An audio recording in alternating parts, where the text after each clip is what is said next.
places where they had to try to figure out how to get back? I mean, with the original exploration, it was just going and not knowing. But even now, because actually we're still exploring the areas of our cave, it's just kind of like a who's trusting that it's safe or like okay to come back. And we have a lot of different ways of navigating the cave, different marking systems that kind of help you from getting lost sometimes. Sometimes like connections can like all run together and connect together sometimes. So yeah, we have some things. A lot of it's kind of like a Hail Mary, just kind of going for it. Now again, you guys, looking over your left-hand side, you're going to see the exit to Grindel's Canyon, which is again the original route our explorers took to get into this room. So I don't know about y'all, but I would take 35 steps over having to go up that. Thank you. Alrighty guys, we'll go ahead and get started. So I'd like to now welcome you all to Hall of the Mountain King. Now just like Emerald Lake, we are 135 feet below the natural bridge in the largest room on our tour today. This room is 100 feet wide, 100 feet tall, and 350 feet long. Now I may not look it now, but I promise you'll get to truly appreciate how large it is as we continue. Now it also means this is also going to be the largest cave showroom in the state of Texas. So that's kind of exciting as well.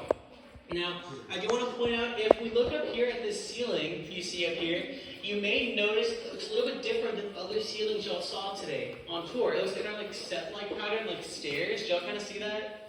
Yeah?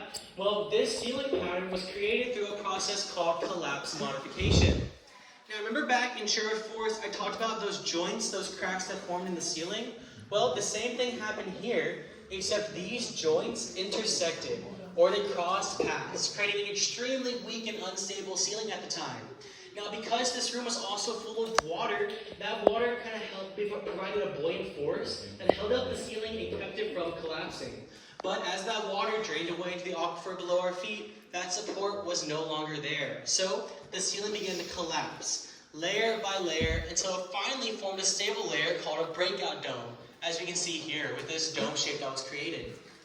Now, pieces of the rock that fell from the ceiling and now on the floor we call breakdown. Here's some examples of that breakdown.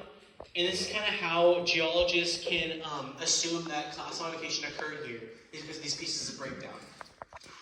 Now, folks, I know I mentioned the words unstable and collapse while we're 135 feet below the surface, but again, I'd like to remind you that Natural Ridge Caverns has been stable for hundreds and thousands of years, and again, they don't theorize it ever being unstable until a very, very, very long time after this tour today. So again, we don't have anything to worry about. So with that being said, you guys, do y'all have any questions for me? No? Awesome. Well, we're also going to be seeing a unique formation on our way up called fried egg stalagmites. So I always thought that the sports must have been hungry at this point because you have cave bait in the last room and then fried egg stalagmites in this room. Now, fried egg stalagmites, some examples of them are going to be right here.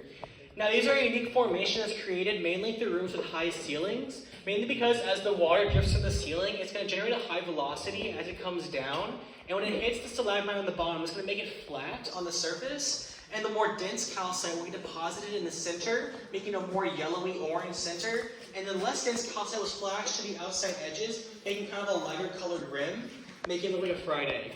Now, some of them look kind of wonky. Some people tell me they're more like poached eggs. I've never seen a poached egg, so I'm sure it looks like it.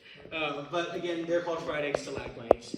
Now, that being said, you guys, moving on, we'll be going up to the very top of the Hall of the Mountain King. This is going to be considered the most strenuous part of our tour today. So again, I want to remind you to take those slow, small steps and use the handrail. Also, if you want to take a break, please do so. We ask that if you're behind, you continue to move as you take your break. I always say if you want to take a break and make it look natural, just call your phone and take a picture or something. It looks super natural, no one's going to know you're just taking a break. Now, as we're making it up, if you don't need any assistance for any reason or can't make it up, please